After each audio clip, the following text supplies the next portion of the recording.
How can we live truly happy? We often hear that we can do or achieve anything if we just work hard enough, are determined enough, or believe enough. But is that true? Well, there are a million ways we can experience success. There are many which are just out of our reach. For example, it's difficult for a short person to become a professional NBA player. It's also unlikely that a person with balance problems is going to win gold medals as an acrobat or gymnast in the Olympics. We can also be influenced by what we call the Las Vegas lie. This phrase refers to the fact that people who have gambled in Las Vegas are much more likely to talk about it if they win than if they lose. The people who lose money in Vegas are pretty quiet, but the very few winners often spread their news far and wide. This human tendency to shine a brighter light on our success than our failures is also pervasive on social media. For this reason, many of the beautiful, often highly edited images of people we see on social media do not accurately reflect the truth. The images of people on social media are also much more likely to show them enjoying an exotic vacation than fighting with their children. All these influences might explain why people often set unrealistic goals or seek for things that are out of our reach. HQ Hire reported that 35% of New Year's resolutions fail because they're unrealistic. Why can unrealistic goals be bad for us? As a quick reminder of the ideas we learned in the previous video, happiness is a physiological, emotional response that we feel when we achieve or make meaningful progress towards our values or goals.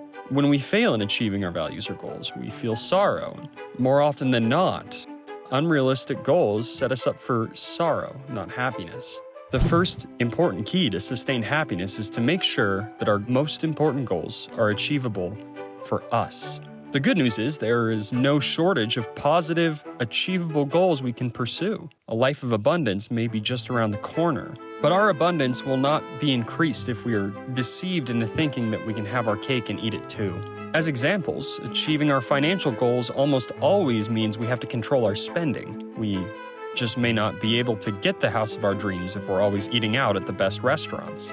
We also are much less likely to reach our healthy body goals if we eat lots of sugar. These are easy examples of goals that are contradictory and not in harmony.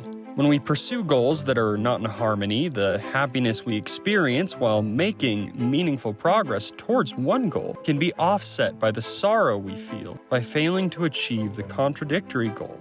When our values or goals are not in harmony, our happiness will always be mingled with sorrow.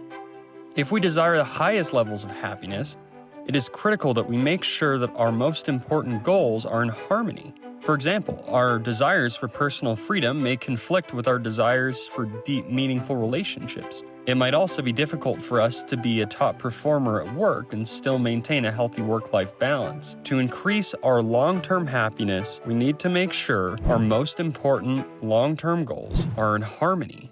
This is the second key to sustained happiness. The good news is that we can take ownership of our goals. We can learn to lead a life that is true to ourselves instead of a life filled with the unachievable and contradictory goals that are fed to us through marketing and other powerful influences. Do you want to learn how to take ownership of that process? Then subscribe to Beyond Abundance or visit our website at beyondabundance.net to learn how to own your mind and become a master of your life by becoming the master of your values.